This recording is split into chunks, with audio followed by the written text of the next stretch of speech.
Hi, so here I am, day 3, and yeah, I wasn't really sure if I would make another video, and I say I won't post this, so I feel somewhat the pressure's off now in terms of the authenticity issue. But if anyone watches it, then that's great. Um, and what I was thinking I might talk about was my how I got into Buddhism, because I think yesterday in Ipswich at our centre we were doing Parinirvana Day, which often is a focus on death and the Buddha's death and just a general reflection on people that you know who've died and that sort of thing. So I've told this story a few times, but I think it sort of reminds me of what actually got me motivated in terms of my sort of seeking and getting interested in Buddhism in the first place. So, so the backstory here was, as a child, I had quite a vivid imagination, and my grandparents were on my mum's side were from Northern Ireland. So my granddad often told lots of stories about leprechauns, and I've sort of took all this as quite literally true, and so I would say I lived in a much more imaginative world. Um, and I was just recently talking to my mum about how when I was young, I think when E.T. was going to be on the cinema, it was about a year before it actually got shown, and I was so keen on the idea of E.T. that I sort of developed this fantasy that E.T. was actually my brother and that I hung out with E.T. And I told my friends at school about this, and he had his spaceship sort of parked under the playground, um, and I can't quite remember whether I was making this up or whether I believed it. But anyway, so my sense of the boundary between my imagination and reality was quite loose. Let's put it like that. And then as I got older, I became interested in science and sort of rational thinking, and my parents were both sort of not very keen on religion. So my mum was from Northern Ireland, and so she'd seen like the worst of like sort of sectarianism and sort of religious identities sort of clashing.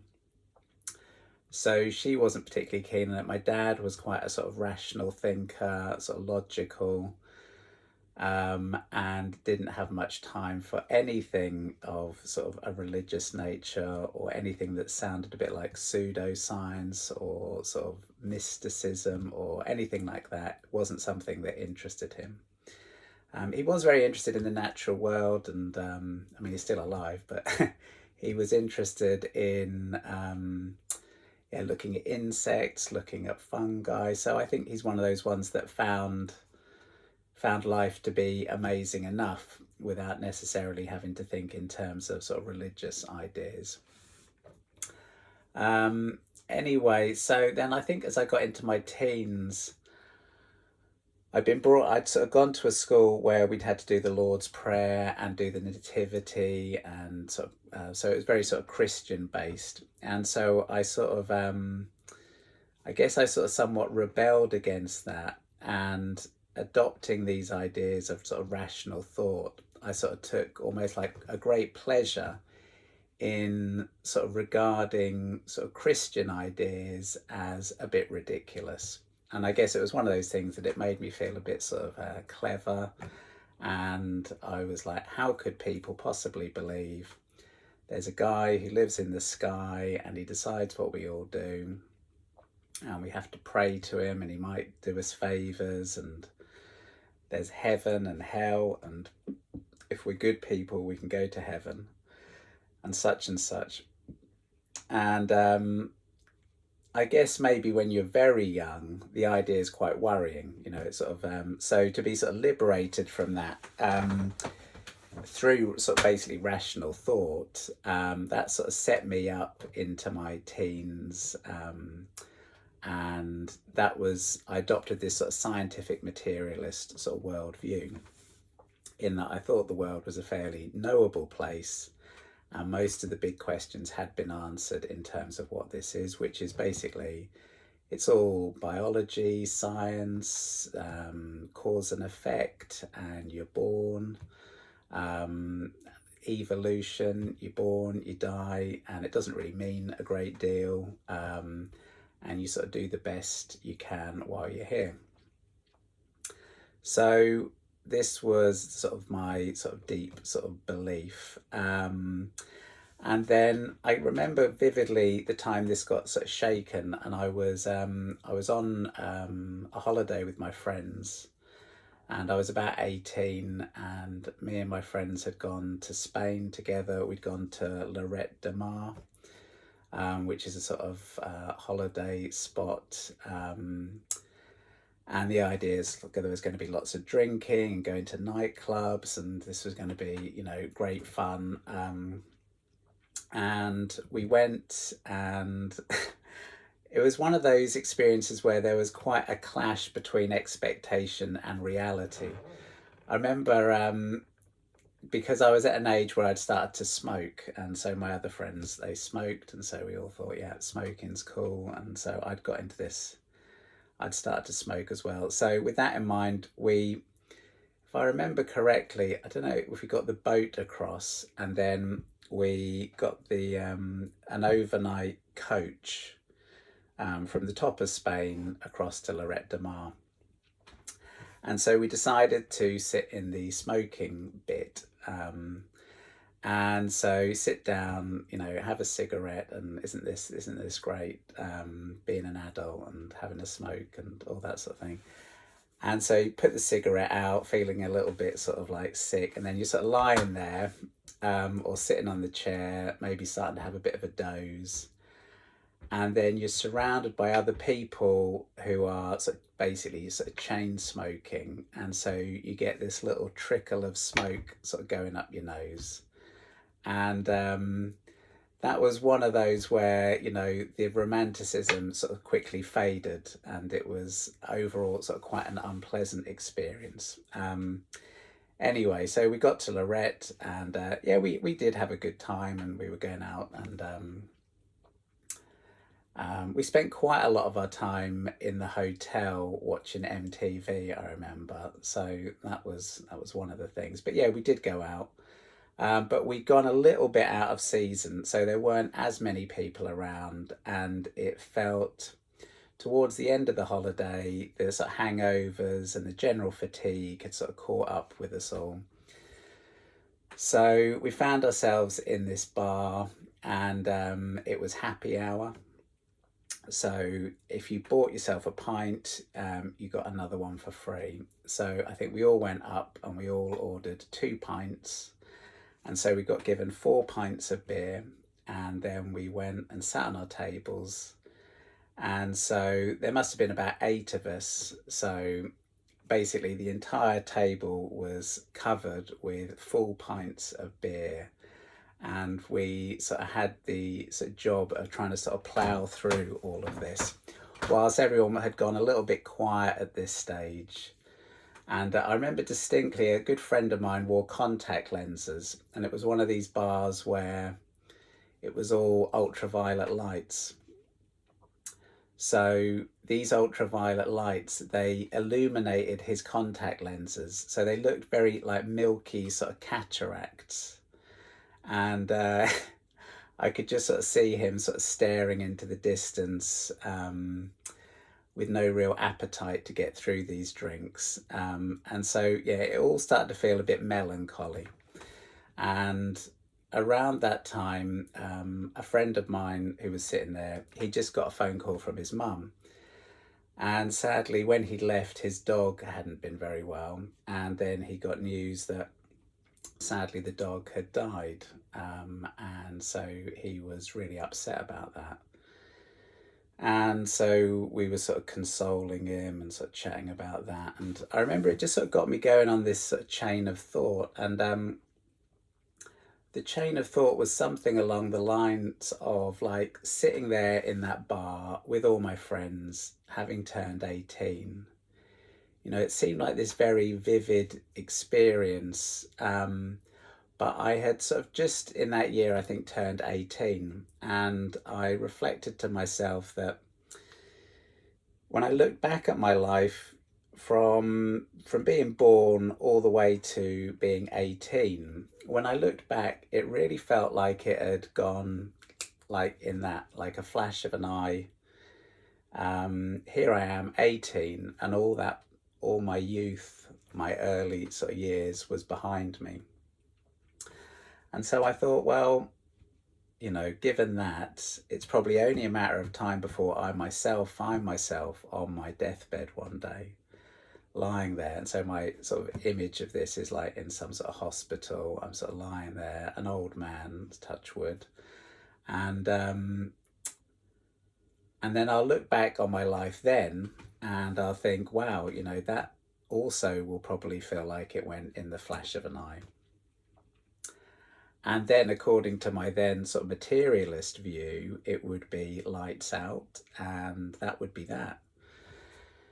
And so I was sort of thinking to myself, well, this experience I'm having right now, sitting in this bar, well, it's a bit like a dream in some regards. And I thought, well, if you wake up the next day, say you've had a dream, and you wake up the next day and you've forgotten that dream, then to all intents and purposes, that dream may never have happened. It may as well never have happened. And so I thought, well, if I'm dead and my brain's no longer here and these memories are gone, then no one will remember this experience of sitting in this bar. And so to some extent, this may as well never have happened. And that sort of struck me very strongly. And I was thinking, God, this is really quite bleak, quite a bleak situation if all of this, at the end of the day is just going to have disappeared and have no real sort of value, or there'll be, it will be gone. And so I think that was what set my mind on the idea of I need to, if when I get to this point and I'm on my deathbed, what I need to do is to try my best to, the battery's going to die, there we go. I need my best to try and understand what life is all about. And I was thinking back to when I was younger and sort of believing in leprechauns and all that sort of stuff. And I thought, years ago, people believed there were people that lived in the sea, like mermen and merwomen. And, if you went out far enough into the ocean, you might come across like sea monsters. And I thought that wasn't like their imagination. They actually lived in a world. That was their sort of almost their reality. And I was thinking, well, maybe my reality is sort of being conditioned a bit by, this sort of materialist sort of scientific view. And maybe it's true, but maybe it's just another sort of view. Maybe it's another set of ideas. So that was that. I guess that was it opened my mind to the possibility there might be other ways of looking at life that perhaps give it more meaning, or sort of add something, or mean that when I do get to that final point, there will be some sense of, well, even if I haven't found out what it all means, at least I've tried. So that basically sort of snapped me out of something. And I think it was shortly after getting back from this trip that I probably made my first trip down to my library, and with the intention of looking at the sort of spiritual, psychological department. And I started pulling out books on all sorts of subjects, like obviously there was some on Buddhism, there was some on like astral projection, magic, sort of self-help books, and yeah, just all sorts of things. And so that basically sort of got me going, and that is to some extent has led me to this point. But when I spoke the other day, I was talking about the deathless and this idea. And so interestingly, I think now when I think about this this period, this sort of insight, I think now I do have a clearer sense that of what it meant, what actually was going on. Because at the time I just thought, this is awful, I'm going to die, and that's a sad thing, so I need to find some sort of belief system to hang on to. But I think at the time the insight there was more to it than I sort of understood at the time. And how I take it now is, what I had taken to be myself was basically my timeline, my narrative self. So the self that was born, the self that went to primary school, went to high school, and is now sort of on this holiday, and is going to go into the future and end up on this deathbed and is going to die. So that was the thing I was worried about losing. What I didn't realize at the time is, of course, most of the time, that sense of the timeline self doesn't really exist. When we're involved in we're absorbed in an activity, we're watching telly, we're not thinking about whether we went to primary school or this sort of thing. But as memory exists, it's always there to draw on, so we can sort of like pull back into it and sort of reassure ourselves of, that's who I was, this is who I am, and this is where I'm going.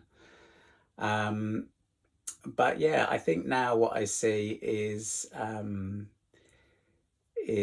answer to my sort of question, or my problem, is that timeline self is really an illusion. Okay, and it was the feeling that my identity was tied up with that was the sort of problem. So this goes back to the idea of it's really about identity, and I guess playing the game of imagining if I am on the deathbed, a bit like if I'm sitting here, my identity, my timeline is tied up with memory. So I have to sort of go into my brain, as it were. I have to access those memories and sort of really tell that story, tell the story of myself to myself, and remind myself of who I am and what's coming next. But when I drop that story, then I can contact something that's basically deeper than that. That isn't about time, that is a sort of presence. And again, can't really sort of say anything about it beyond words, because it's beyond the left brain of categorization and abstraction. And it's simply this experience. So in some regards, I feel, that things have sort of moved on from that quest, because that quest has been driving me, I would say.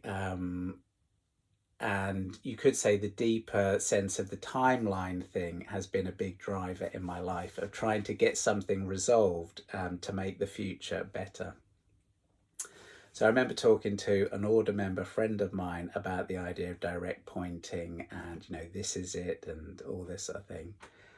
And he's a great guy, a good friend of mine, but on this subject of direct pointing, it could send him into almost a rage, I would say, of frustration. And he really felt that the people, sort of his image was people hunched over their computers, tapping away, sort of fooling themselves. And so he was another one that I really learned not to have these conversations with on this subject.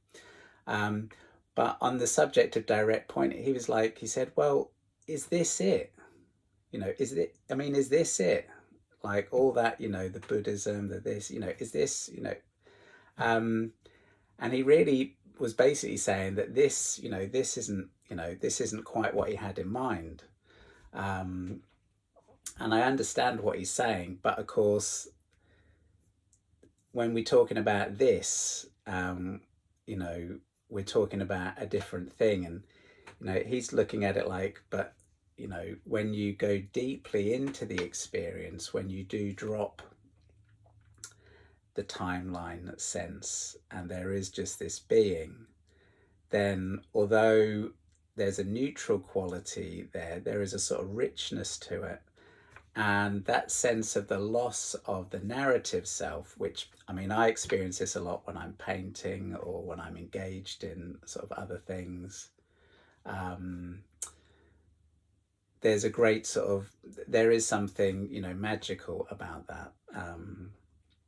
Even when I was doing this drawing on the right side of the brain exercise, when you get really absorbed in experience, it's not just this, you know, there is something sort of very deep and sort of fulfilling about it, I would say.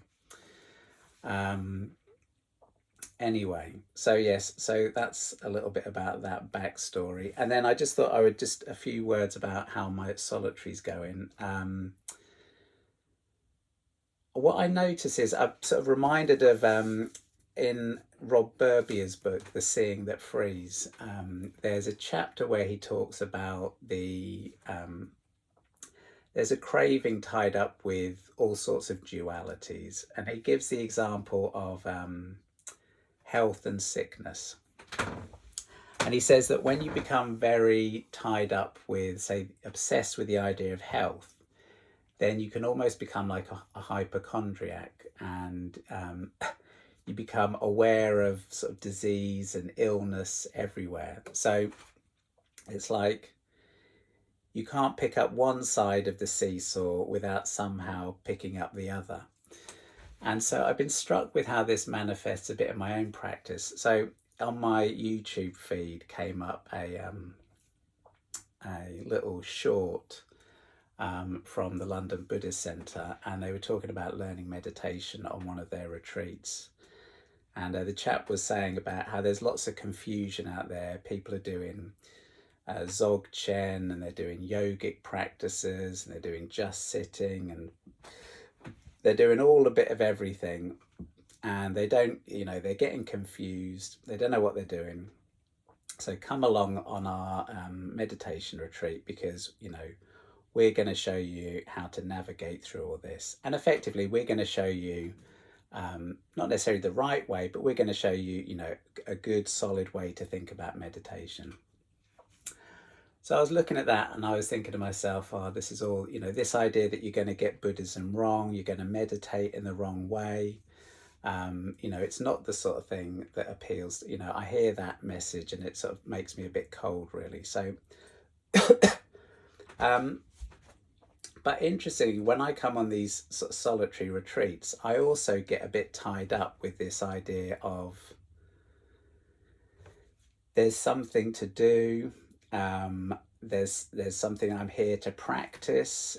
You know, there's a right way to practice and there's a wrong way to practice, and something about I'm going to go deeper, or there's going to be some outcome, or there's some sort of duality, and it's something to do, it's something along the lines of success and failure, or enlightenment and non-enlightenment, and that, you know, for example, doing this is wrong, sitting looking out the window is right,